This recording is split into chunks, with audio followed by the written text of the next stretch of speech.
Alright guys, so you want to learn how to shoot waterfalls, you want to learn how to get that long exposure dreaming look. Well, I'm going to show you 6 tips how to do it. Anyway, let's get straight into it.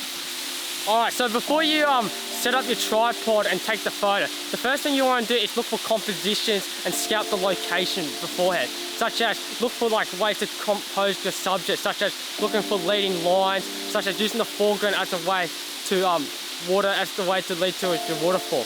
Or even perhaps look for like trees as a way to frame your subject. So scout the area first before you set up your tripod.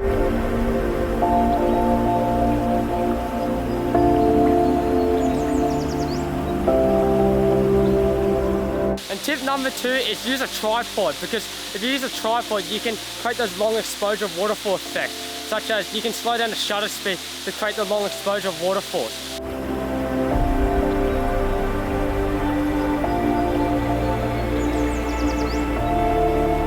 And tip number 3, use like a remote or a self-timer to prevent the camera shake when doing the long exposure. Because if you use a self-timer remote, it will prevent the camera shake from pressing the shutter speed.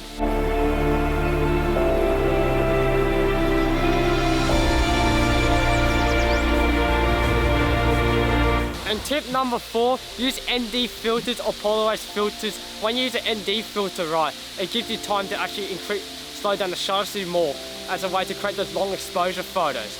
Or you can use like the ND filter to reduce the light if you're shooting like in a really sunny day, to reduce the light for you to get that nice dreamy look for your waterfall photos.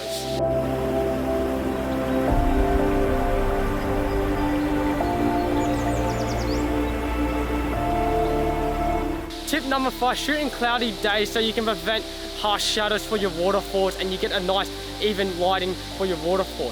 And also shooting on cloudy days can create that really nice green moody look and that nice dreamy misty look for your photos, that make that really nice nature waterfall look on your photos.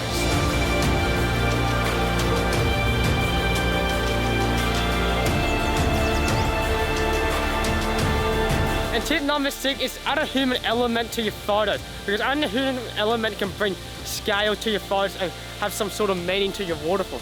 Such as you can add like a cool story to your photos and adding like a person to the photo, and it creates like a different mood to the photo. So like it shows relationships and like experience to the viewer or the person viewing your photos when you add like a human element to your waterfall photos.